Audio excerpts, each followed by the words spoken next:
Me dijo algo en inglés, supongo que está grabando. Sí, así, sí. Te recontra por la duda.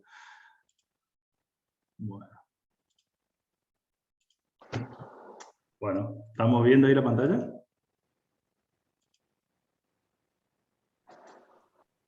Sí, ingeniero. Sí, ¿Sí? Tulio. Bueno. Sí, Sí, sí. se ve. Se ve el PowerPoint del archivo. Ay, yo soy un boludo. Epa, Ay. traten de apagar los micrófonos cuando puedan.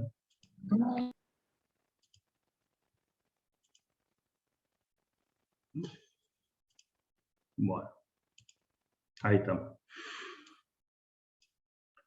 Bueno, chicos, retomamos la clase de la semana pasada, siguiendo con la parte inicial de diseño geométrico, y arrancamos con los controles de diseño. La clase pasada hablábamos de toda la parte inicial, de lo que significa el diseño geométrico, o sea, qué representa dentro del diseño vial, la introducción respecto a la normativa vigente, etcétera, y habíamos terminado con la última lámina donde se demostraba un esquema de qué representaba cada parte del diseño, ¿no? El diseño planimétrico en amarillo, el diseño altimétrico en rojo, para establecer las tres dimensiones en la que se diseña la geometría de un camino. Entonces pasamos a la próxima etapa, que es establecer qué es lo que controla en definitiva, o qué hay que tener en cuenta para poder hacer los diseños, o sea, cuáles son los factores que intervienen e influyen en el diseño vial, y vamos a ir viendo que tanto el entorno como el usuario, como la máquina, que son las partes intervinientes en el diseño, van a tener su rol, ¿sí? y su conformación física, su comportamiento dinámico o su comportamiento psicológico, o la condición de terreno influye como en el diseño de la ruta. Entonces, los principios generales que van a regir el control son, en primer término, los factores humanos, los ponemos en primer término en esta nueva normativa porque son los que tienen una participación cada vez más fundamental y digamos, en contradicción con esto, al ser cada vez más fundamental en nuestro criterio, a su vez son los menos estudiados. Yo les voy a acercar estuve buscando alguna bibliografía, hay poco al respecto, pero bueno, encontré una cosa interesante para leer respecto a los factores humanos en las decisiones digamos, del diseño. Después se los comparto, ahora terminada la clase les mando una bibliografía como para que lean y tengan, también puedan buscar ustedes e investigar un poco, pero no hay mucho en la bibliografía ni en la normativa, más allá de algunas cuestiones, como vamos a ver, que son tenidas en cuenta como factores humanos. Por otro lado, la topografía, que es la forma del terreno, ¿sí? Les voy a pedir que apaguen los micrófonos, por favor, los que tengan abiertos, así no hay ruidos extraños. La topografía, que es la forma del terreno, cómo va a influir en la conformación de ese diseño vial. Cuando hablamos de forma del terreno, hablamos de su relieve, de los accidentes topográficos que serán atravesados por el diseño, llámese zonas bajas, zonas altas, anegadas, etc. Todo lo que tenga que ver con la topografía. La velocidad, como otro parámetro importantísimo a la hora de decidir, de tomar las decisiones y de la forma en que va a adquirir justamente el diseño, también ligado al factor humano, ya lo van a ver.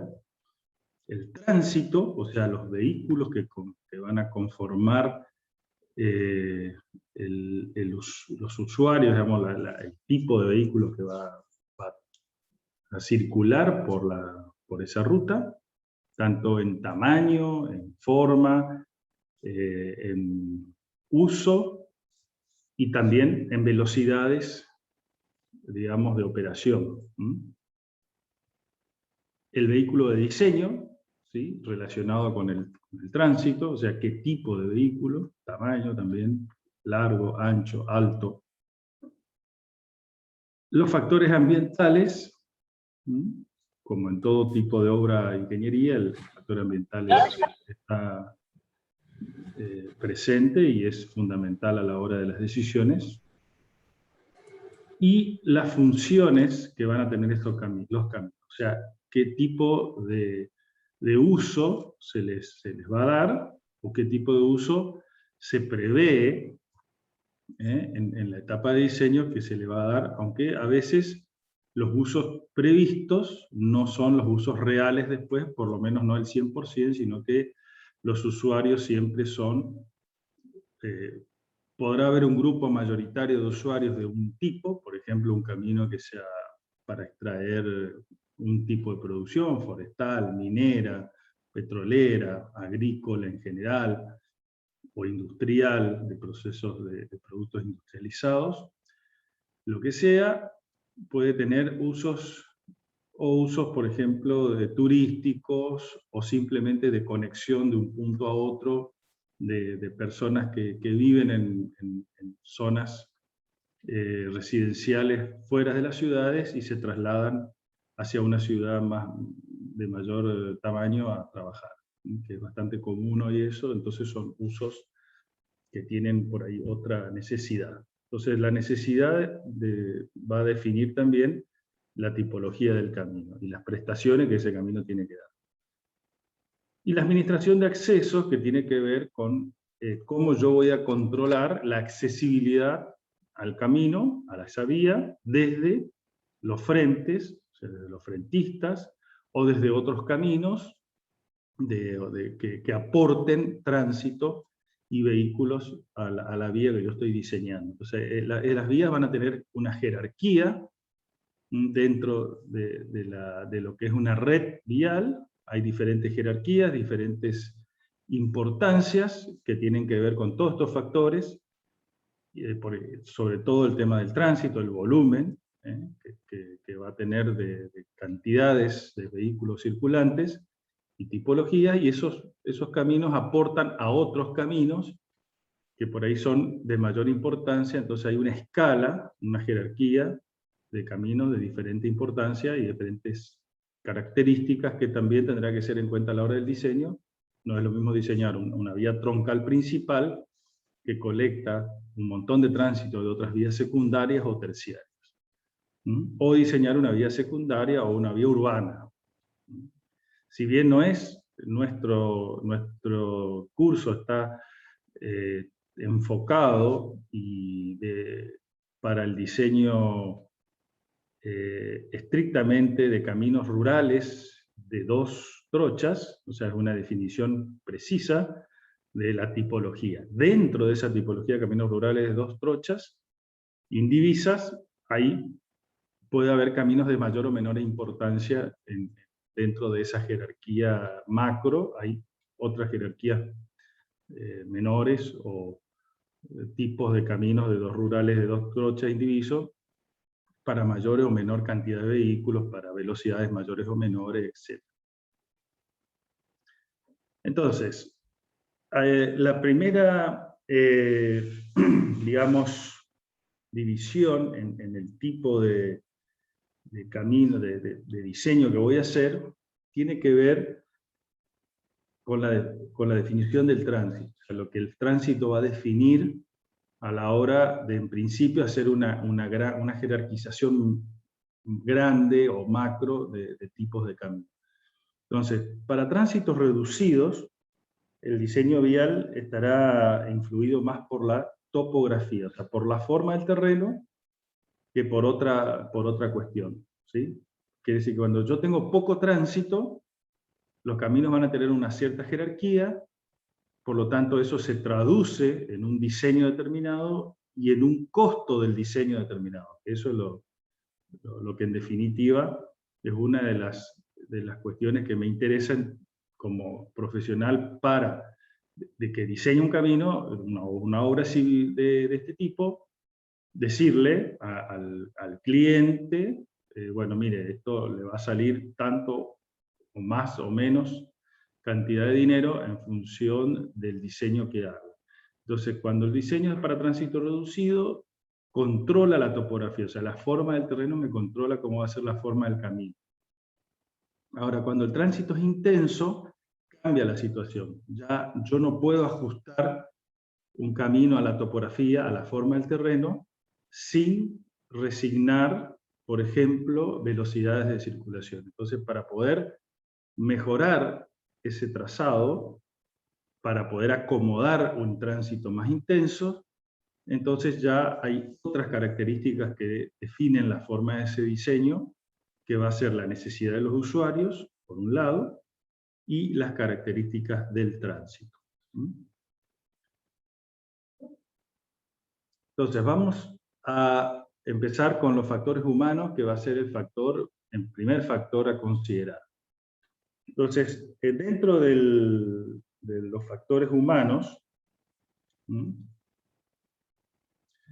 dentro, mejor dicho, del sistema de transporte vial, a ver cómo está ubicado el factor humano como condicionante para el diseño.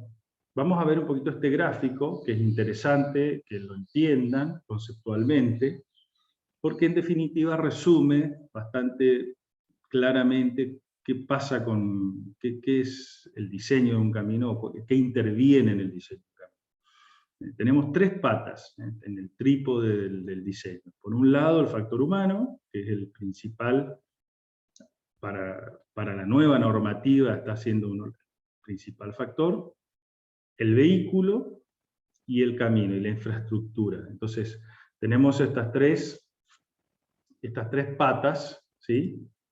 Que es la que, digamos, la infraestructura va a estar definida por estas tres patas. Por un lado, el camino, ¿sí? A su vez va a estar influenciado por el tipo de vehículo y por el factor humano, ¿sí? El vehículo también, al ser guiado por el factor humano, hay una interfaz entre el humano y la máquina para poder guiarla, ¿sí? Que tendrá que ver con todo lo que representa incluso la tecnología dentro de lo que es la construcción actualmente de vehículos, ¿sí? Que hacen que cada vez los vehículos sean más seguros y con mejores prestaciones para poder realizar la operación, ¿sí? Háblese del sistema de freno, del sistema de transmisión, de la relación peso-potencia, de la introducción de sistemas de manejo más cómodos, más precisos, sistemas asistidos hidráulicamente, o servoasistido, como se llaman, sistemas de freno ABS, sistemas de cámara, de alarmas para avisar la presencia de otro vehículo, la cercanía, etc. Hay muchas incorporaciones en la tecnología que intentan que esa interfaz entre el humano y la máquina sea cada vez más fácil o más segura, o lleve a una mayor seguridad en la conducción. Por otro lado, el factor humano, siempre decimos que cuando se diseña con la premisa de que el usuario tiene una cierta educación o capacitación para poder comprender y entender el diseño, cuyos conceptos o hipótesis de diseño, o sea, la hipótesis que el profesional se pone al diseñar, se supone que van a estar, digamos, transferidas al usuario a través de la señaléctica o el señalamiento, los carteles o el señalamiento a través de las pinturas de los pavimentos, donde yo puedo indicarle al usuario qué es lo que debe hacer, qué es lo que no puede hacer y cuáles son las condiciones de uso de la infraestructura. Bueno, para eso obviamente se necesita que el factor humano, o el humano, en este caso el usuario, esté capacitado para poder leer, ¿sí?, para poder interpretar y tener ciertos conocimientos básicos para poder, digamos, manejarse dentro de la infraestructura. De ahí que el sistema que aplica, digamos, el otorgamiento de las licencias de conducir tienen un cierto programa de capacitación, malo o bueno, bien aplicado o no, pero por lo menos la filosofía y la idea es que el que va a conducir tenga ciertas características y condiciones básicas para poder hacerlo. Por otro lado, el vínculo entre el vehículo y el camino, o sea, la infraestructura, ¿sí?, son los factores físicos, ¿sí?, o los modelos matemáticos que representan el movimiento, la forma o la física básica con la que se va a movilizar el vehículo en la infraestructura. Eso es necesario porque va a ser la forma en que yo vinculo el funcionamiento, la operación del vehículo a las características geométricas de la infraestructura, o del camino en este caso. Entonces, digamos, este círculo virtuoso, o este conjunto, digamos, donde hay tres subconjuntos que se interrelacionan, es un poco la base del diseño geométrico. Después, por supuesto, como dice acá, el mantenimiento de la vía o de la infraestructura también es parte digamos, de la problemática y de que el camino, de que esto preste su función en todo momento como corresponde, o sea que, por ejemplo, no haya baches, que la adherencia entre el neumático y la calzada sea suficiente y sea la adecuada, el señalamiento, etc. Entonces eso va a hacer que la infraestructura funcione o preste los servicios como corresponde durante toda su vida útil. También el mantenimiento del vehículo va a ser digamos, una condición fundamental para que se cumplan las hipótesis de diseño. ¿Sí? Porque si no, yo aplico una norma, ya van a ver que la norma dice, si tal cosa, haga tal otra, o le sugiero que haga tal cosa. Todas estas cuestiones salen de lo que habíamos hablado en la clase anterior, de la experimentación, de la observación y de la aplicación de modelos matemáticos de la física hacia el funcionamiento del vehículo para poder establecer formas del camino que se adecúen al funcionamiento del vehículo. Pero eso a su vez necesita que esas formas, que eso el humano lo respete y lo haga, porque si no es imposible diseñar para todo el universo de personas que van a transitar sobre la vía, sino que se diseña para un comportamiento mayoritario, o sea que la mayoría se supone que cuando uno pone un cartel de pare, es para que todos paren. Ahora, si uno no para, entonces está saliéndose de la norma y el diseño no lo contempló. Entonces, si no paran en una intersección cuando el cartel dice que pare, y viene un vehículo en la otra sentido, en otra vía, se producen los incidentes o los accidentes de tránsito. O si una curva dice, para la velocidad de diseño es 100 km/h y el usuario va a 150 y toma una curva a esa velocidad, los factores físicos, como dice acá abajo, que eso obviamente lo vamos a ver todo esto en detalle, no van a funcionar para ese usuario. ¿sí? Para esa condición. Entonces es fundamental, eso es un tema complejo a resolver, porque obviamente un diseño de la infraestructura no puede contemplar todas las situaciones, el 100%, sino que contempla un espectro amplio de usuarios, ¿sí? Pero no todos.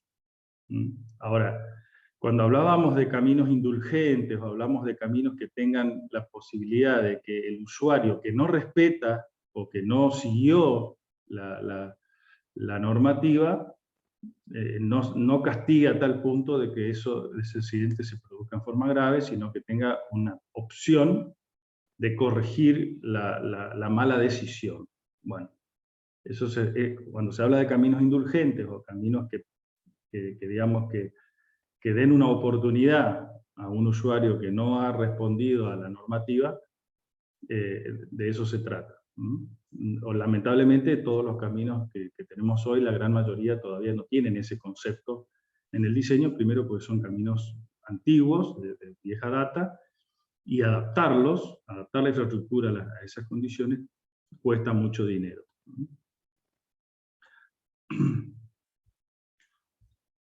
Ingeniero, ¿Sí? una consulta. Sí. ¿En cuánto varía, o sea, en porcentaje más o menos, que un camino sea indulgente y otro que no sea, sería como estándar? ¿Es más costoso? Bueno, depende mucho del tipo de camino que voy a diseñar y de lo que hablábamos anteriormente.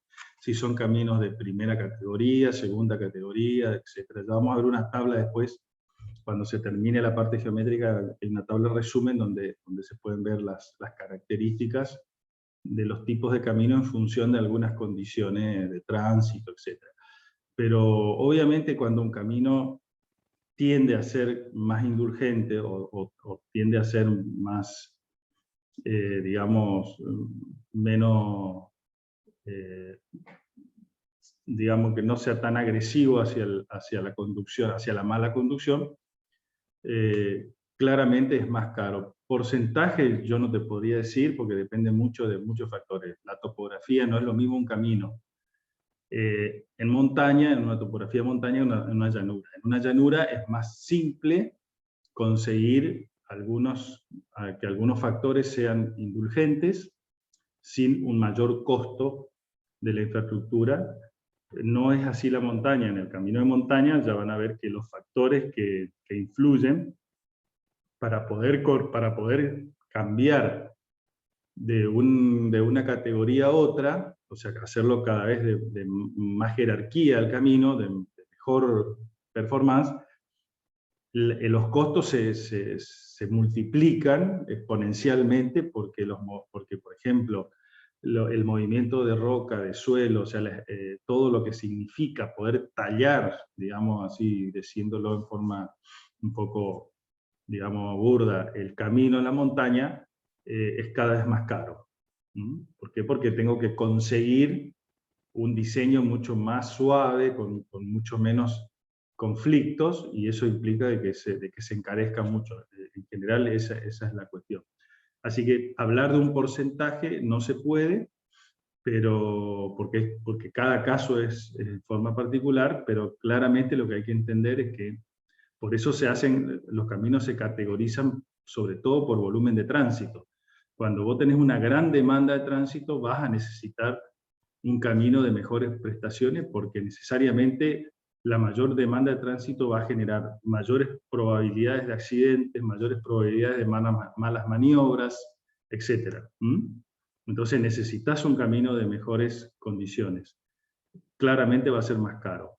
Cuando vos tenés un camino de bajo tránsito, podés adaptarlo un poquito mejor al terreno que tenés, sin necesidad de hacer grandes trabajos preliminares, y eso hace que la infraestructura se abarate. Y eso lo puedes hacer para un camino de bajo tránsito, donde las probabilidades de ocurrencia de situaciones complicadas disminuyen por la cantidad de vehículos que circulan.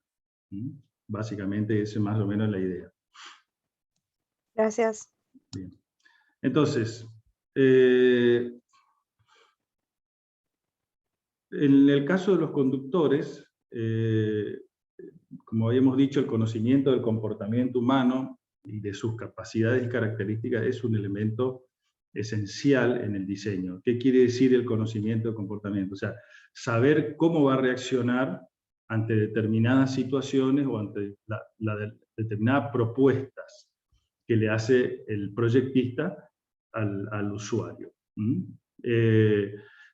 Respecto a las capacidades, los conductores se establece que tienen una capacidad media de realizar maniobras. O sea, cuando hablamos de capacidades significan, por ejemplo, la capacidad de reaccionar frente al estímulo de, por ejemplo, un cartel donde diga, señores, tiene que detenerse a 500 metros.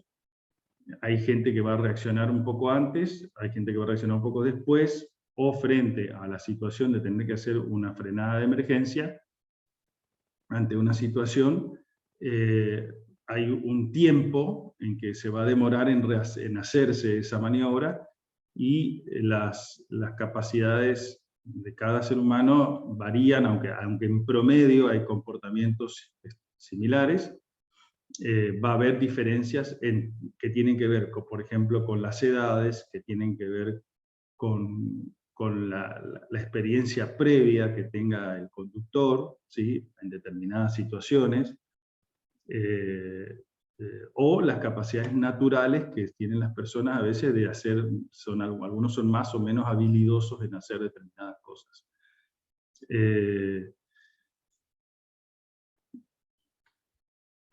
Entonces, para el diseño del camino, entonces esto se traduce en algunos principios necesarios y útiles a tener en cuenta, como ser que el camino debe confirmar lo que los conductores esperan, basado en la experiencia previa. ¿Qué significa eso? Que cuando uno diseña, uno de los errores que a veces se cometen es que en un tramo de diseño, vamos a suponer en un tramo de 100 kilómetros, 50 kilómetros, donde yo voy a diseñar una infraestructura, tengo que tratar de que todo lo que el usuario vaya encontrando sea similar o parecido a lo que ya fue viendo cuando ingresó a la infraestructura, y no se le cambie, no haya cambios bruscos ni cambios conceptuales dentro del diseño. Por ejemplo, vamos a hablar de lo más básico, que es el ancho de la calzada, o el ancho del carril por donde va a circular. Entra un camino en el punto A, el ancho del carril es un ancho de determinados metros, y resulta que yo por alguna razón le fui cambiando, le achico, se lo agrando cada rato, cada 10, no sé, 10 kilómetros, 5 kilómetros, cambio el ancho. O sea, eso sería un cambio que no es algo que no lo puedo acostumbrar al usuario a ir a ver una sola cosa durante todo el trayecto. Y le voy cambiando un poco el paradigma y le voy cambiando la situación cada tantos kilómetros, lo cual hace que lo confunda y no sepa exactamente qué encontrarse hacia adelante.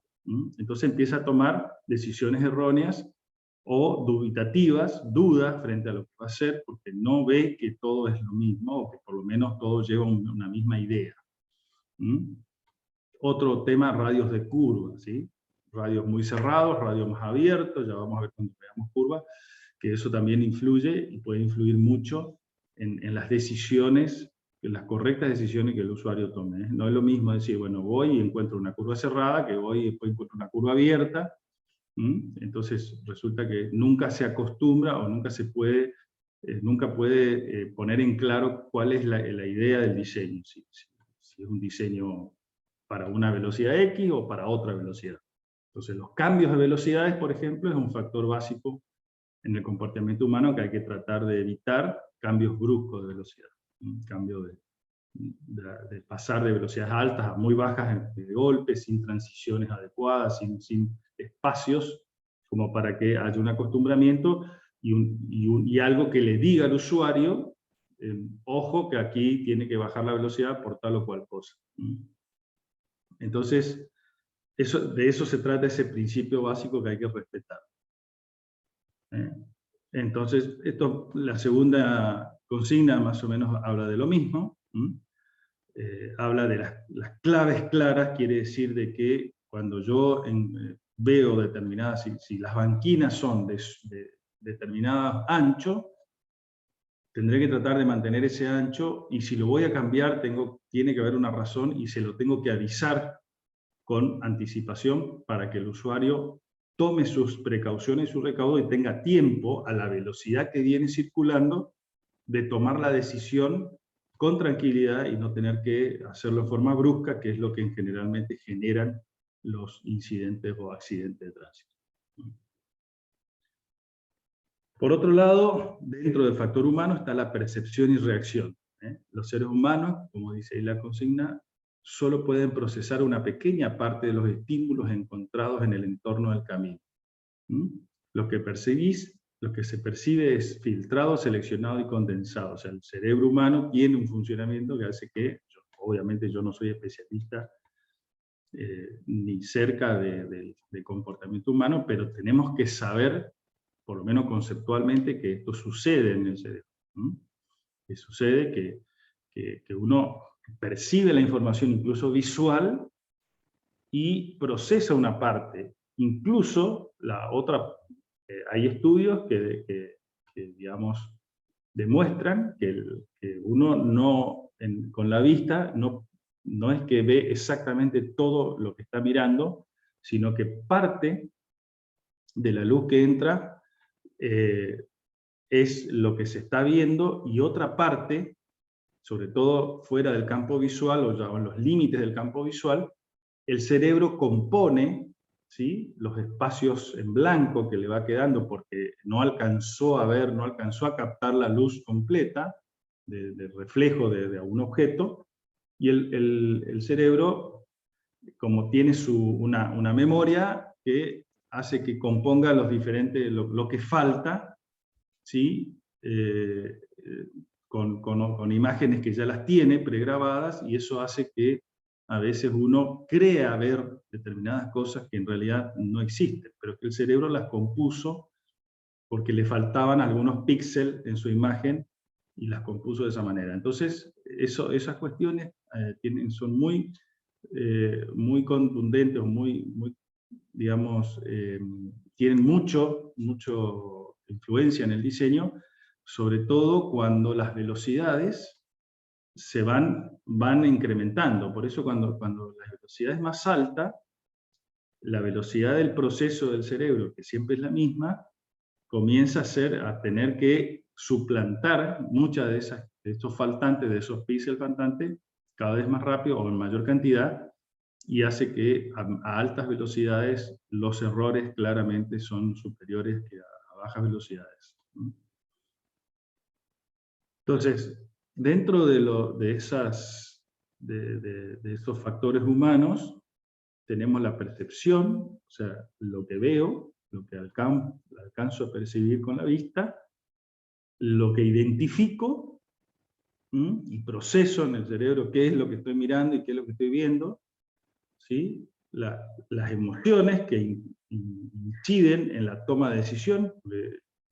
Yo tengo, dentro digamos, de todos los usuarios que están en ese momento en la ruta, voy a tener gente que está equilibrada emocionalmente, otra que no tanto, otra que a lo mejor tuvo un disgusto, otra que viene de una mala sangre, otra que está muy contenta.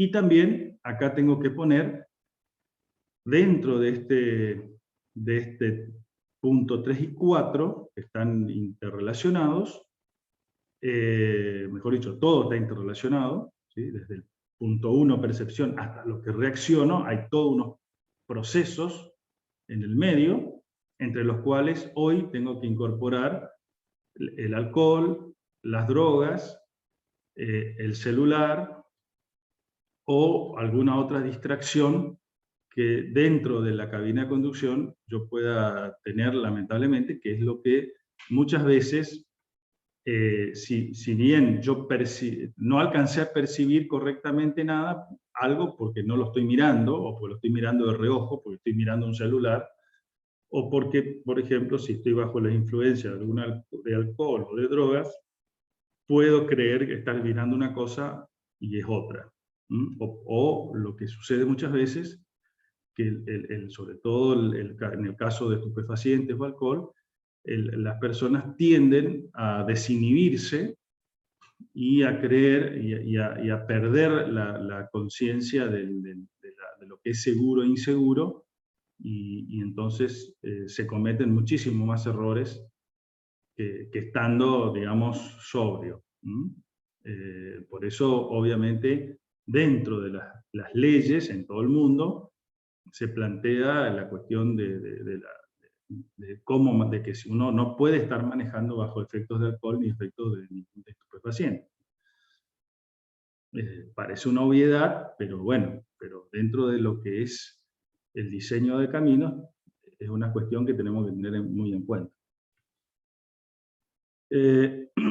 Por supuesto que todo eso que les hablé genera que ante el usuario percibe una cosa en el momento, cuando está conduciendo, y tiene que tomar una resolución al respecto, ¿sí? Y en el medio todos los procesos que estuvimos charlando. Entonces, factores que influyen en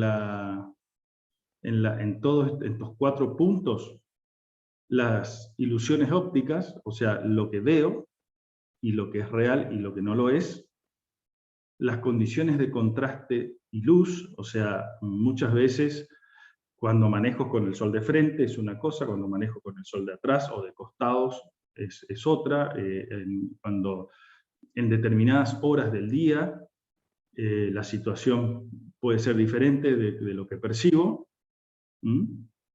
Y también las cuestiones, las claves se llaman audibles o visibles, ¿sí? O sea, lo que necesito también tener otro sentido, por ejemplo el del oído, que a veces también define algunas decisiones que tengo que tomar.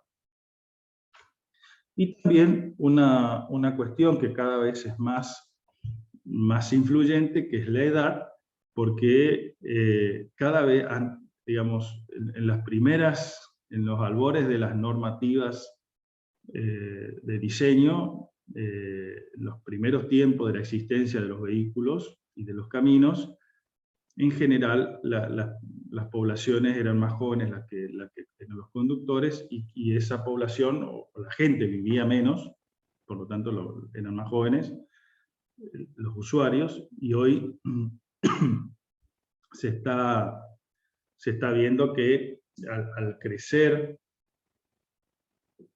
al aumentar la edad, digamos, de vida, ¿sí? O sea, el lapso de vida que tiene el ser humano, también aumenta en la misma proporción la cantidad de personas de mayor edad que están manejando.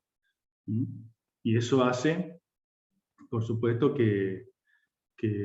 bueno, que estos 4 puntos que vimos anteriormente: percepción, identificación, emoción y reacción y resolución, tiene diferentes velocidades de ocurrencia. Cuando uno se va poniendo más viejito, esa percepción modifica, porque la vista se modifica, el alcance, todo se modifica, y la claridad, la identificación, la emoción, y por supuesto la reacción, que tiende a ser cada vez más lenta frente a un estímulo. Entonces todo eso hace que tengamos que ir incorporando a la población contemplada como usuario de una ruta, a poblaciones cada vez también más grandes, ¿sí? De más amplitud de edad. Incluso hoy podríamos decir que con las nuevas leyes o las nuevas posibilidades que le da la ley de tránsito, o las leyes, digamos, particulares en los municipios, que también para abajo la edad se ha modificado. O sea, hay gente más joven también, o sea, hoy le permiten manejar digamos, a jóvenes de entre 16 y 17 años, depende de la ley. Creo que muchos habrán escuchado hoy un accidente muy grave, muy feo en en San Pedro, en la provincia de Buenos Aires, donde un accidente de 4 o 5 chicos jóvenes entre 17, 16 y 18 años, lamentablemente con 2 muertos y 3 heridos gravísimos, y justamente la chica que manejaba era una chica de 17 años con un vehículo con ciertas performances que hacía que esos 4 puntos que estamos indicando aquí, estos 4 puntos, si bien la chica era joven, quizás lo que faltó ahí o lo que falla es la toma de decisión frente a una situación probablemente nunca conocida para ella, atento a la edad que tenía, y que probablemente hacía muy poco tiempo que manejaba. Y entonces, eso sumado a un vehículo de alta velocidad, con el tipo de vehículo, y probablemente a una infraestructura no indulgente, ya que si había un árbol contra el cual tuvo el accidente, si esa vía permitía una velocidad de circulación tan alta y tenía obstáculos tan cercano a la vía, sin ninguna chance de que no lo impacte, evidentemente la vía deja de ser indulgente, o no era indulgente, y también falla las cuestiones que tienen que ver con el factor humano. Pero no hay que echarle toda la culpa al factor humano. Ahí hay una mezcla de cosas que tienen que ver con el factor humano y con la infraestructura no adecuada. Entonces, en cuanto a las colisiones ópticas, por ejemplo, una cuestión tiene que ver con la forma en que se perciben digamos, las cosas en un camino, sobre todo en función, ya les digo, de la luz, lo que hay en ese momento, del momento del día, si es de noche, si es de día, si se circula con luz natural o luz artificial, o las cosas que existen a los costados de un camino, que hacen que uno pueda creer que las cosas son de una manera y en realidad son de otra. Entonces acá hay un ejemplo digamos, de una ilusión óptica que tiene que ver con el ancho del carril, un ancho de carril que está justamente limitado por los árboles que están al costado. Cuando hay obstáculos a los costados, se tiende a percibir que el carril es mucho más angosto de lo que es, y si uno percibe que el carril es más angosto de lo que es, o cree que es más angosto que lo que es, tiende a salirse a irse hacia el centro de la calzada, hacia el centro de la calzada, tratando de evitar el obstáculo del costado, haciendo de que por ahí invada carriles opuestos, o utilice los lugares que no son los convenientes. Entonces, estas cuestiones muchas veces, ya le digo, son las que tienen que ver a veces, sobre todo si eso no está señalizado. En este caso, pueden percibir que hay una señal puesta incluso en el propio árbol, para indicar con precisión cuál es la ubicación y que el que percibe sepa, por lo menos, porque si el árbol no tuviese nada, probablemente la luz que refleja es tan baja que uno no sabe bien dónde está y toma más recaudos aún. Si yo lo señalizo y veo que para que se vea y se perciba con precisión dónde está, quizás tome mejores decisiones. Lo mismo con respecto a la entrada en una curva. Estos son ejemplos, como, por ejemplo, el hecho de, si una cosa es percibir lo que yo percibo si los árboles continuaran la línea de borde del carril, y otra cosa es si lo pongo en diagonal hacia afuera, para dar una sensación de que voy entrando de a poco en algo más angosto, aunque en realidad no lo es. Pero si yo lo pongo de golpe, la percepción es una cosa, y yo puedo tomar decisiones abruptas, sin ningún tipo de tiempo previo para poder hacer la maniobra. Y muchas veces eso hace, por ejemplo, que la curva, en este caso, se perciba más larga de lo que es. Y al percibirse una cosa de mayor longitud de lo que realmente tiene, la decisión, sobre todo de noche, es compleja, porque uno empieza a hacer maniobras quizás antes de tiempo o después de tiempo. Lo cual genera justamente que cuando realmente me acerqué a la curva y vi lo que era, quizás ya es tarde a la velocidad que vengo circulando. Entonces,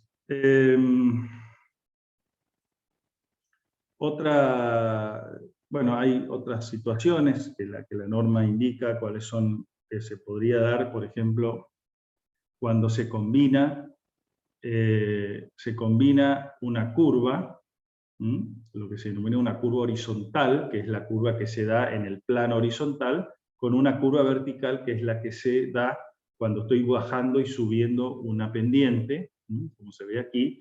Cuando combino esas dos cosas, la curva parece más grande que el real, cuando la curva es hacia abajo. La curva vertical se llama, o sea, la pendiente hacia abajo, y estoy circulando en pendiente y a la vez estoy girando, hay una sensación de la forma de la curva que no es la real, pero que hace aparecer como que es más grande. Y eso me hace tomar decisiones erróneas, sobre todo circulando de noche.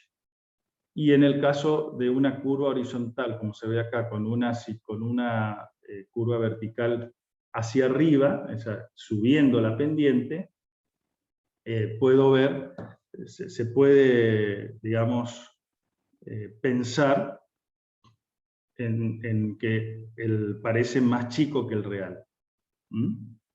Entonces, esas son las situaciones que por ahí hacen la diferencia entre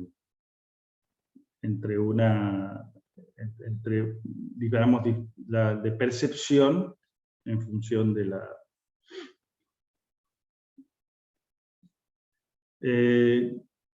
Después, problemas de condiciones de contraste. Los problemas de aspecto de fondo, ¿sí? Es uno de los problemas donde yo confundo cosas, digamos, entre dos cosas que estoy... entre un fondo y un objeto. Por ejemplo, el caso que se ve en la imagen, es un ejemplo de cómo se visualiza la imagen de los caballos frente a un fondo que tiene un color similar, y que si uno no mira con detenimiento no sabe ni cuántos caballitos hay. Aparentemente hay 4, ¿no? Si no veo mal. Pero uno tiene que buscarlo y mirarlos con digamos, detenimiento. El problema es que si esto sucede circulando a una cierta velocidad, el tema es que cuando tomo la decisión o cuando tengo que tomar una decisión, ya es tarde, porque la velocidad hace que el espacio recorrido sea cada vez, digamos, obviamente lo hago en muy corto tiempo, y ese tiempo de percepción y reacción para tomar la decisión siempre es el mismo, ¿sí? Y cuando yo tengo menos tiempo, porque voy más rápido, tengo menos tiempo para tomar la decisión, cuando la quiero tomar, obviamente es tarde. Eso, en el caso de un camino, como se puede ver aquí, se puede ver el mismo camino, o un camino similar, quizá no es el mismo, pero un camino similar, sin ningún tipo o con muy pocas señales que me hagan ver un contraste entre el entorno y el camino. Imagínense esto de noche, todavía es peor. Y en el caso derecho, es una situación, en la misma situación, donde yo, por ejemplo, ubico señales, señalizo la calzada para que tenga marcas que me permitan establecer contrastes entre donde voy yendo, dónde está, cuándo, a qué distancia aproximada lo voy a encontrar, frente a la otra situación que probablemente no pueda percibir dónde está el final, o dónde está la curva, dónde dobla, dónde sigue derecho. De eso se trata los problemas de contraste de luz.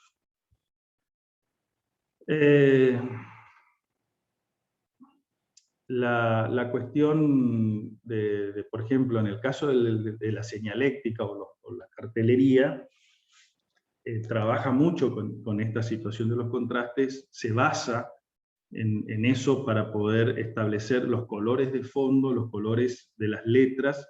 Por eso los carteles no son negros con letras amarillas o letras verdes, sino que son o azules con letras blancas, o verdes con letras blancas, ¿sí? Y el fondo, la parte, en este caso azul o verde, son las que reflejan la luz, y la letra queda como de fondo, como digamos por encima de eso. Entonces,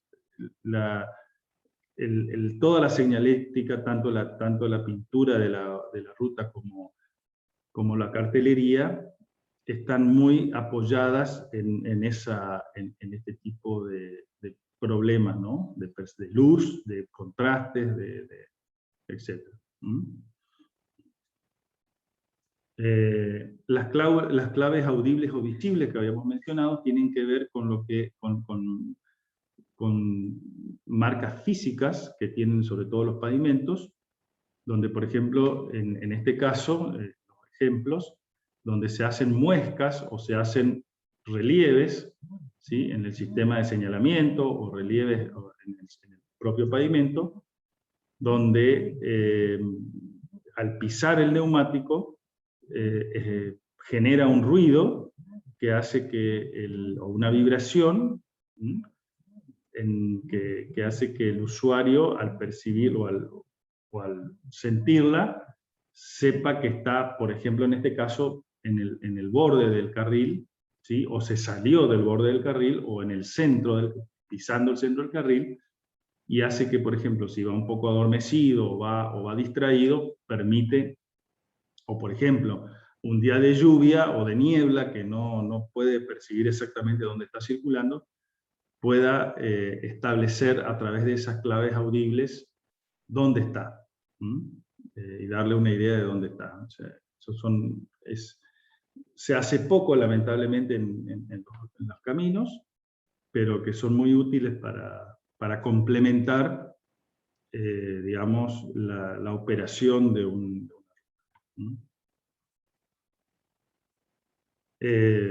Bueno, ahí les muestro nada más que esto es parte del manual de señalamiento vertical, que después se los voy a dar también como bibliografía, donde pueden percibir cómo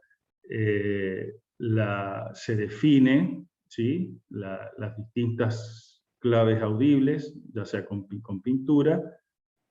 Esto está dentro de un manual, una normativa específica para lo que es la pintura de una ruta.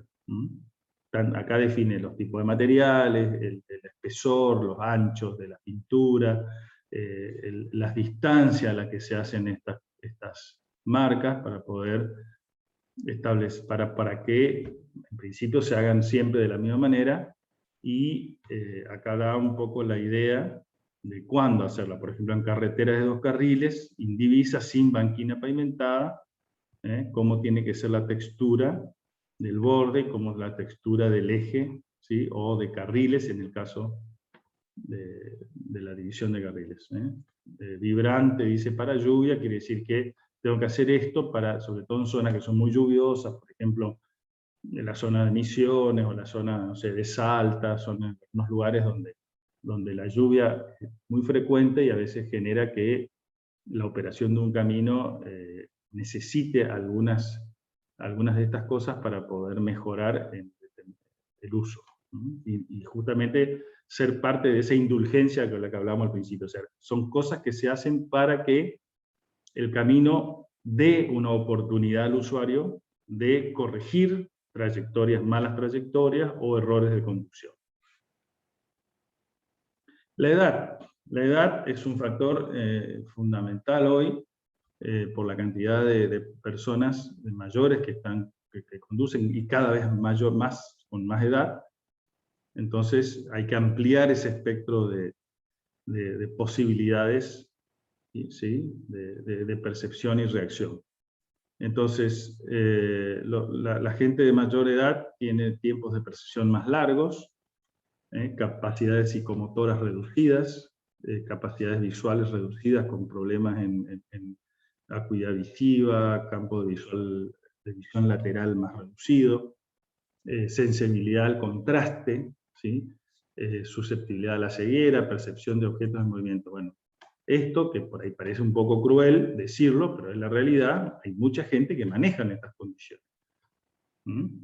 Y si bien hay, digamos, dentro del otorgamiento del carnet conductor,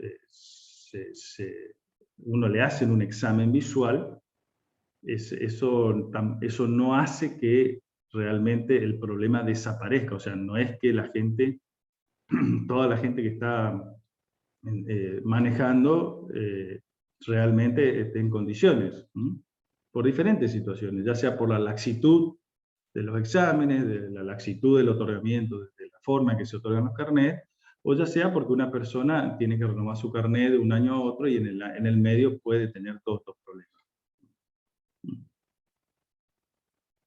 El seguimiento del carril, la deriva, eso está demostrado estadísticamente, ¿sí? Por observación sobre todo. Estas son las cuestiones aquellas cuestiones de observación que se planteaba al principio, que es parte de la forma de lo que alimenta o retroalimenta las normas de diseño y los modelos que se tienen en cuenta para poder hacer los diseños. Una de las cuestiones tiene que ver con la deriva, o sea, como un conductor en general no sigue una línea recta, aunque crea que lo hace. En general uno va haciendo este movimiento. O sea, como una sinusoide va siguiendo una trayectoria sinusoidal que a veces con las diferentes edades eso se acentúa también. Entonces, ese trayecto que se sigue hace que los anchos de carril tengan que contemplar esa deriva o ese movimiento pendular que hace el conductor a la hora de estar siguiendo el carril. Y no hablo del conductor distraído que está mirando el teléfono y se sale de la ruta, sino que no hablo de una deriva tan grande, sino que hablo de una cosa normal, de que uno va conduciendo, mira hacia adelante, presta atención, cree que va derecho, pero en realidad va haciendo este movimiento.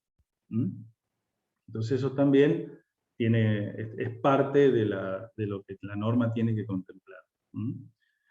¿Qué influye en esa deriva o en esa forma de conducir? La altura relativa de la superficie de la calzada. Eso quiere decir si la calzada está muy elevada respecto al terreno natural, ¿sí?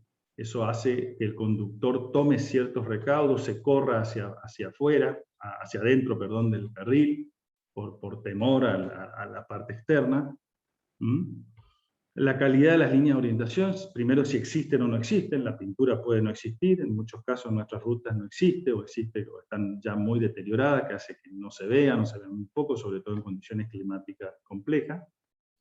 La presencia de características viales que requieren súbitos cambios de velocidad, curvas o alguna cosa que hace que tenga que cambiar.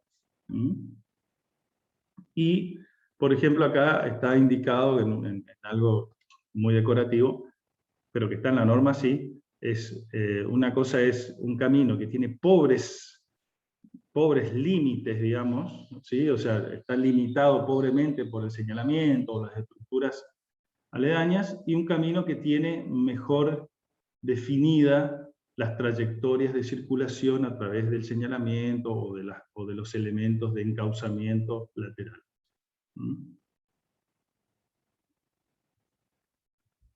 Bueno, La elección de la velocidad como otro factor fundamental digamos, dentro de lo que es la percepción, los factores humanos.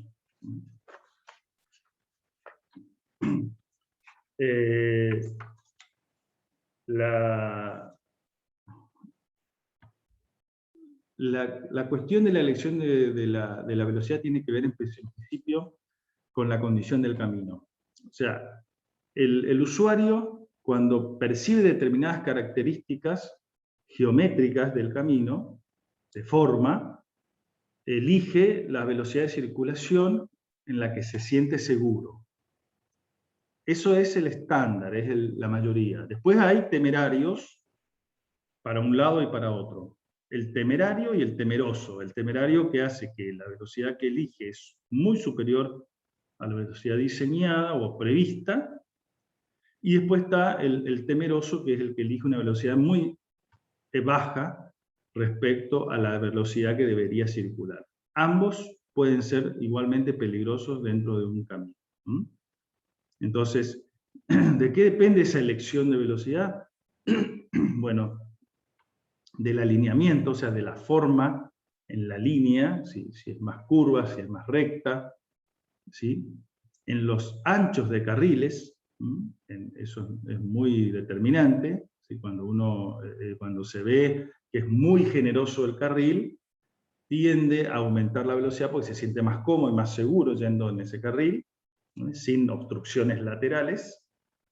La suavidad de la superficie, o si es un diseño demasiado, digamos, muy ondulado o con muchos obstáculos, o no, si es más suave, la superficie tiende a aumentar la velocidad. Los costados, lo que hay lateralmente, lo que se ve, qué tan cerca o tan lejos está del borde, eso hace que el usuario perciba más o menos peligro y por lo tanto tienda a moverse o sea, a bajar la velocidad o a subir. De hecho, estas son las condiciones van a ver que cuando uno quiere reducir velocidades en algún sector, por ejemplo, en una zona urbana, ustedes ven, una de las cosas que se hace generalmente es poner obstáculos a propósito para que el usuario se sienta encajonado y al tener ese temor, digamos, de impactar contra algo del costado, tiende a bajar la velocidad.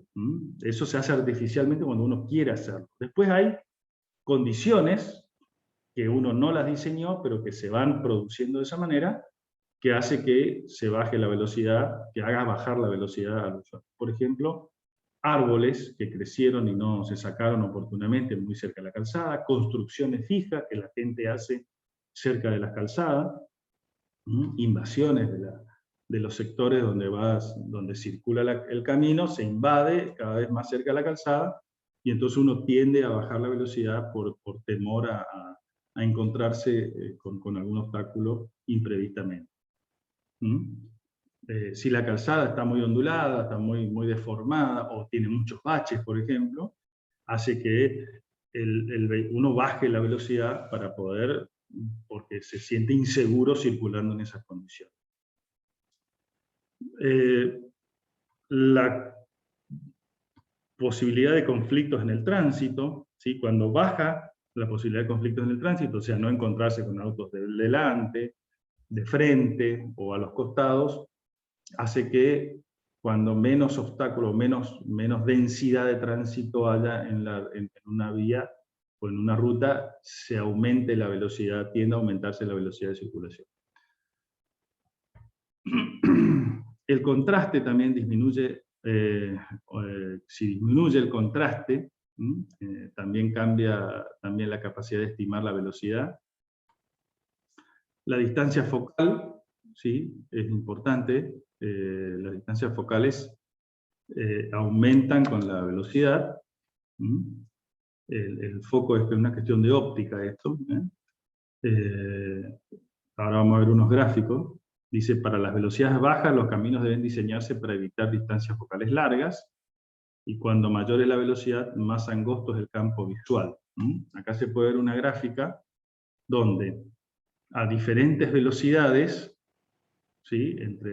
Hay una gráfica, estos son estudios realizados, digamos que están en la norma, de 65, fíjense, a 80 o a 100 km por hora, cómo el campo visual, ¿sí?, va disminuyendo y se va acortando, ¿sí?, la distancia, digamos, el punto focal, porque evidentemente las velocidades hacen que cada vez se vea más cerrado el camino. Eso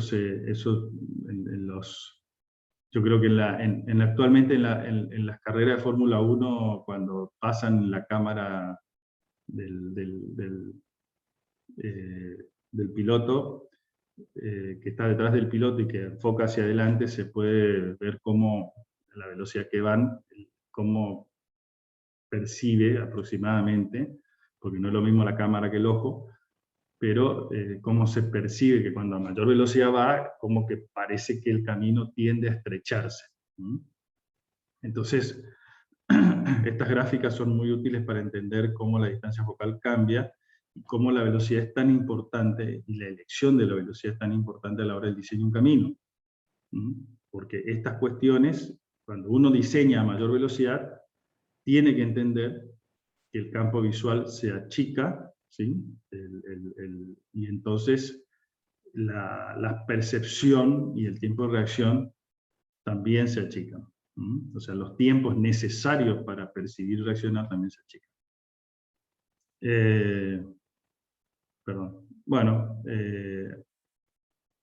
algunas fotos que tienen que ver con ejemplos de reducción de distancias focales, como un mismo tramo puede, a través de marcas, acá utilizando los árboles, y marcas en el pavimento, pueden establecer que a diferentes velocidades eso se va a ver de diferentes formas, entonces le permite al usuario establecer, digamos, a qué velocidades van, o si van muy rápido o no. Entonces, es muy importante este tema. Después, a la hora de elegir las velocidades, ya vamos a ver todos estos temas, los vamos a ir viendo en forma específica, ¿no? Entonces, a la hora de elegir la velocidad de circulación al usuario, es necesario darle claves adecuadas para ayudarle en esta tarea. O sea, tenemos que entender de que el usuario tiene que, cuando lee la velocidad a la que tiene que circular, no solamente la tiene que leer en un cartel, sino también tiene que percibir cosas que hagan que entienda que las velocidades que eligió pueden ser superiores a las que deberían ser, o muy inferiores. Entonces hay que ayudarlos a elegir. En general, todas las gráficas que yo les muestro son estudios de campo, estudios estadísticos, que hace que el usuario, que es cómo percibe el usuario, o sea, la velocidad real a la que va y la velocidad estimada o que cree que va. Fíjese, hay una curva representativa, ¿sí? Cuando aumenta esa velocidad, cree que va a una velocidad real de, por ejemplo, 100 km por hora, y el usuario, si no mirara el velocímetro, cree que va a una velocidad incluso inferior a los 80 km por hora. ¿Eso qué hace? Que las distancias recorridas, o sea, las distancias recorridas real, ¿sí?, sea distinta a la distancia estimada por el usuario que recorre. ¿Sí? Porque si va a una mayor velocidad de la que cree, recorrió una mayor distancia de la que cree. Y eso, a la hora del frenaje, por ejemplo, o la detención total de un vehículo, es importante, o a la hora de, por ejemplo, acercarse a una curva y tomar la curva, es importante que entienda o que perciba más correctamente la velocidad real a la que va. Entonces, fíjense que incluso a mayor velocidad, como es el gráfico, a mayor velocidad cambia la relación, o sea, no es una recta a 45, sino que cambia la relación a la velocidad real que va circulando y a la que va entendiendo. Eso es importante, por ejemplo, en estas situaciones, donde cuando yo me acerco a una intersección, percibo un vehículo que viene en la otra dirección, en el otro camino, y me pregunto si la velocidad, si la distancia a la que estoy de la intersección es la correcta.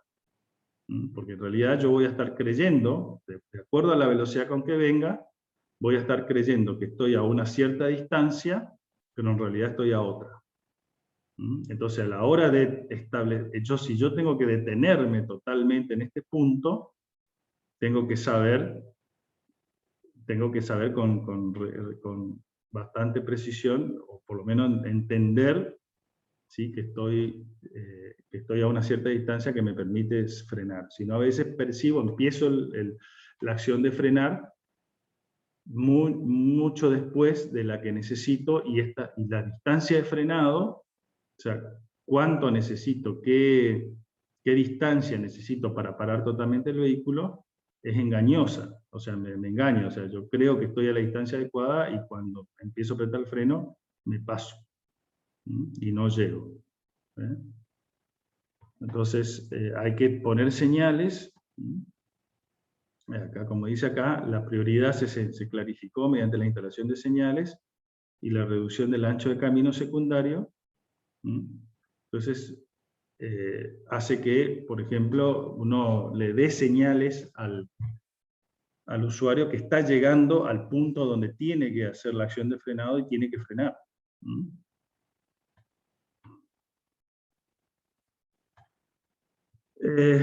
Expectativas del conductor, para asegurar, todos estamos dentro del factor humano, para asegurar que los conductores tengan tiempo suficiente para adaptarse a las condiciones cambiantes, los proyectistas viales deben proveer adecuadas transiciones. O sea, cuando está llegando a algún punto de la vía que tiene que tomar una decisión, le tengo que dar espacio suficiente para que dentro de los parámetros de percepción y reacción pueda tomar la decisión adecuada y no sea tarde cuando entonces se ponen determinadas. Para eso es lo que define la ubicación de las señales de tránsito o la ubicación de alguna estructura que le indique al usuario, ¿sí?, el cambio que se viene. Como dice ahí, por ejemplo, curvas horizontales, transiciones entre zonas rurales y urbanas, intersecciones o cambio de funciones del camino o cambio de velocidad de diseño. Ejemplo, si yo voy a entrar a una curva, ¿qué hago? Ustedes lo que encuentran primero va a ser un cartel de curva. En realidad lo que primero se debe colocar es un cartel de velocidad. ¿A qué velocidad debo tomar la curva? Esa es la primera información que le debo dar, con suficiente tiempo, para que pueda cambiar su velocidad o adecuarla si es que viene a mayor velocidad, por ejemplo, que sería el caso más riesgoso. Después tengo que encontrar una señal de tránsito que le diga, atención, va a empezar una curva. Pero no le puedo poner la señal sobre la curva, se la tengo que poner con una anticipación necesaria para que empiece la maniobra. Y ustedes van a ver que en general en una curva van a encontrar, si está bien señalizada, un cartel que indica la posición de la curva, que no está en la curva, que está antes, y un señalamiento o una pintura de otro color y de otra forma. Por ejemplo, en un tramo recto vienen con una marca intermitente, blanca, y cuando van a llegar a la curva vienen con una marca amarilla, que generalmente, previamente, viene de un lado, del lado que yo vengo, amarilla, y del otro lado sigue la intermitencia, porque esa es la información para el que viene del otro lado. Donde le dice, ya salió de la curva, comienzan otra vez un carril recto. Pero que a mí me está avisando con un cartel y con una pintura previamente que voy a ingresar a un cambio de dirección. Lo mismo pasa con una intersección. Tengo que poner cartelería previa o señales en el pavimento que me indiquen que voy a llegar a ese cambio.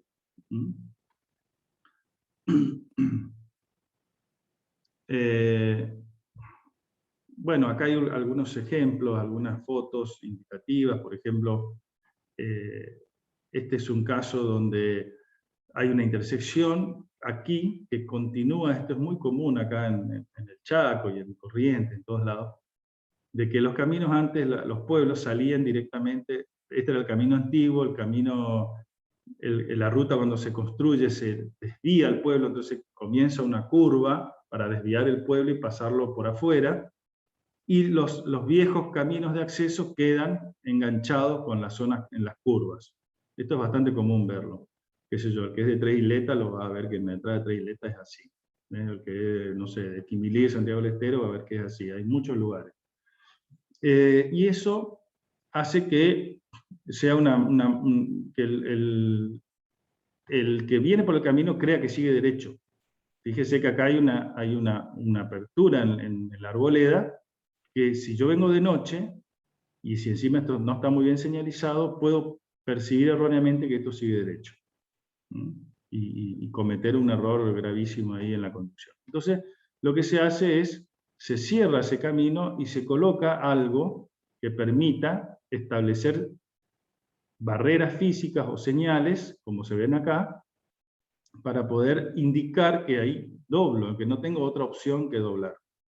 En este caso, una señaléctica mal dada, por ejemplo, donde la señal aquí está indicando que esto sigue derecho y que después doblo para allá, o sea, como con una recta. Como que el camino es recto y acá hay otro camino secundario. Una señal que no es coherente con la forma del camino. El camino dobla, entonces la señal debe dar la información adecuada. O sea, si acá hay una curva, indico que hay una curva, y si yo voy a dibujar o voy a indicar cómo es la forma del camino en ese sector, tengo que indicar una curva y que hay una salida en la curva hacia otro lugar. O sea, que esta es la información correcta que le tengo que dar al usuario para saber qué va a encontrar aquí. Bueno, algunos otros ejemplos de transiciones de zonas que hay que hacer en zonas para ingresar a zonas urbanas.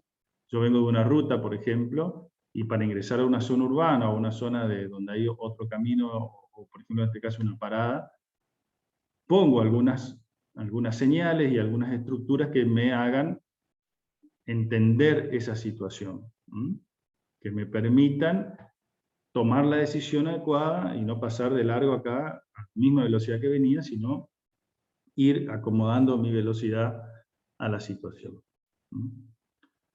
Bueno. Rolando, ¿a qué hora tenés vos 5:15? No sé si estás en el grupo. No sé si me están escuchando. Sí, Tulio. Rolando entra a las 5:15. Bueno, les voy a dar una media hora para que se despabilen. Y la clase que viene vamos a continuar con los controles de diseño, con los otros factores. ¿Sí? Topografía, este es un poco el más largo. Vamos a ir un poquito más rápido con algunos factores. Creo que ya tienen la presentación también, si la quieren ir viendo.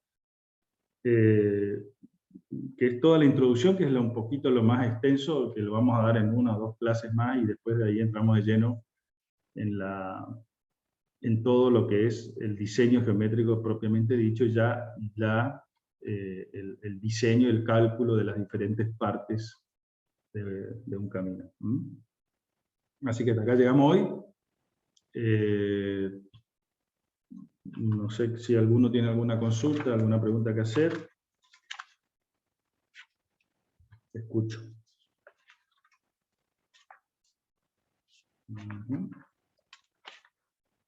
Parece que o soy muy bueno, o se fueron, o están todos durmiendo. Está muy buena la clase, profe. No hace falta que me chupen la media. No hace falta que me chupen la media. Prefiero que me digan que no entendieron algo bueno, y tratar de explicárselo mejor. Por mí quedó claro, profe. No es por obsecuente, pero creo que quedó claro. También Bueno. vi, respecto a lo último de Sí. las intersecciones en la curva, que que mostraba recién esa imagen que se tapaba, digamos, la entrada al pueblo. Recuerdo también varios lugares así en pueblos o ciudades de Santa Fe, por ejemplo, Ujú. eh, que está esa circunvalación ahí. Bueno, Santa Fe la ruta 11 sobre todo, que es la más, digamos, transitada por nosotros, cuando vamos a Buenos Aires, qué sé yo, es una ruta de diseño antiguo, quizás uno de los más antiguos, de las más antiguas rutas del país, ¿sí?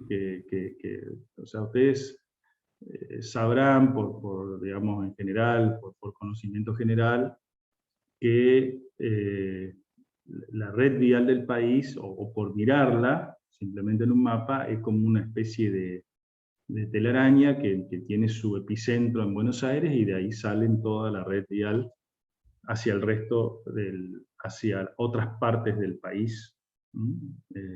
No hablemos de interior, porque si no le damos el gusto a los porteños donde creen que ellos son el centro y nosotros somos la parte de adentro. En realidad es un país donde tiene diferentes territorios y que por cuestiones históricas y económicas tiene un epicentro que es la ciudad de Buenos Aires, o todo lo que es el conurbano, el conglomerado de Buenos Aires, y todo el sistema vial nace de ahí porque en general estaban las grandes industrias, los grandes centros de procesamiento y de consumo, y por lo tanto todo el resto de la red un poco nació al principio de los tiempos de este bendito país como una red de acceso hacia el Potosí, hacia el Alto Perú, ¿sí?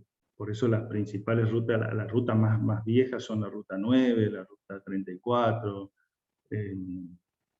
esas rutas que unían Buenos Aires con Santiago del Estero, con Córdoba, con Salta, Jujuy, porque iban buscando el norte a ver cómo acceder hacia el vil metal, plata, oro. O sea, en realidad iban por el oro, no encontraron oro y entonces sacaron plata.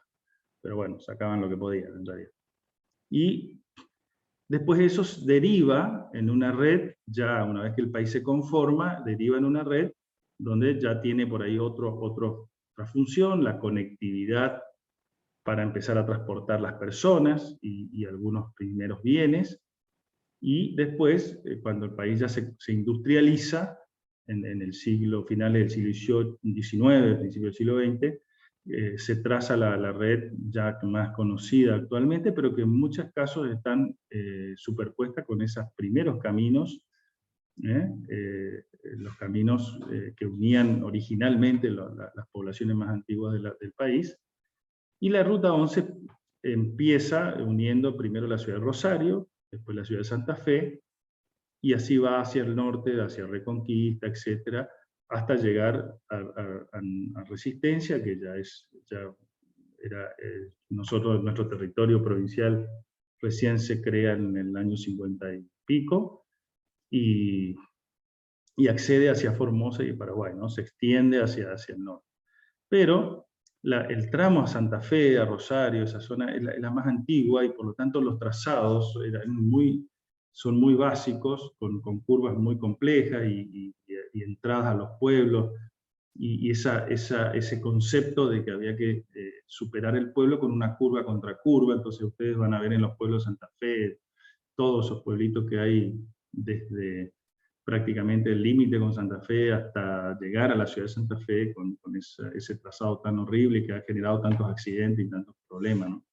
Y estos problemas así de falta de definición de hacia dónde va la ruta, ahí para ser dulce. El que conoce la ruta ha tenido muchísimos accidentes, y bueno, rutas que demoraron demasiado en corregirse su trazado, y que ahora hay una autopista que de Santa Fe hasta ¿cómo se llama esta ciudad? Hay 30 kilómetros del norte, bueno, que un poco reemplazó a la Ruta 11, y comienza a formarse un trazado que comienza a corregir esta problemática, ¿no? Y hay algunos proyectos para reemplazar la Ruta 11 por una autopista que vaya creciendo hacia el norte. pero básicamente, así como la autopista Santa Fe-Rosario, que también se hizo reemplazando la ruta 11 en el tramo de Santa Fe-Rosario, que bueno, que justamente son esas rutas que quedan antiguas y van tratando que ya la corrección, este tipo de correcciones ya no es posible frente a un volumen de una demanda de tránsito tan alta, y comienzan a hacerse rutas nuevas o autopistas o otro tipo de estructuras ya con para mayor demanda de tránsito, ¿sí? Una compañera ahí me preguntó, bueno, ¿cuánto más caro es porcentualmente una solución que otra? Bueno, en función de la solución que tomes puede ser el doble, el triple, o un 30 o un 40% más, pero siempre es más caro una mejor solución, digamos, vial. La mejora de la solución vial muchas veces está acompañada de un aumento de costo. Lo que pasa es que no se mide el costo total, lo que se mide es costo-beneficio. En una ruta o en una obra de este tipo, en todas las obras viales, la medida no es costo solamente, es costo-beneficio. O sea, cuánto me cuesta y cuánto beneficio trae hacer la obra.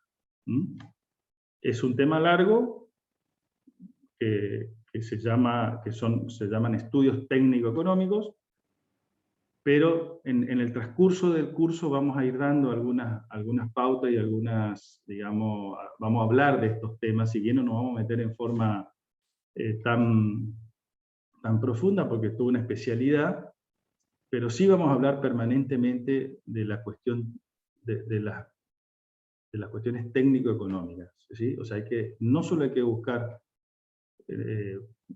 la obra puede ser más cara, pero si el beneficio que me trae aumenta en tal forma de que la diferencia entre ambos se achica, entre la inversión y lo que recupero, entonces es ahí donde las decisiones, digamos, políticas son las que tienen que tomarse, agarrarse de estas cuestiones, de los análisis técnico-económicos, y tomar la decisión de hacer una inversión u otra inversión.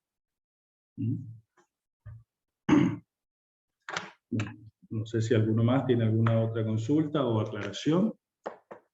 Y si no, los dejo descansar un rato, antes que venga el ingeniero Viaín, que continúa con la clase.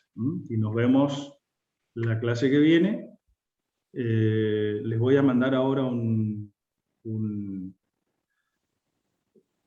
pequeño apuntecito, un PDF muy, muy sencillo, donde pueden leer algo del tema factor humano, que me parece que está interesante. No va a ser parte de los exámenes ni nada, pero es información general que es interesante. Bueno, buenas tardes entonces a todos. Buenas tardes, ingeniero. Buenas tardes. Paso la clase grabada. Listo, Dale, Tulio. dale. Bueno, Rolly, te dejo. A las 5:15 arrancamos. ¿Estamos? Gracias. Chau, Muy chau. bien. Chau, chau. Estamos, ingeniero. Ahora.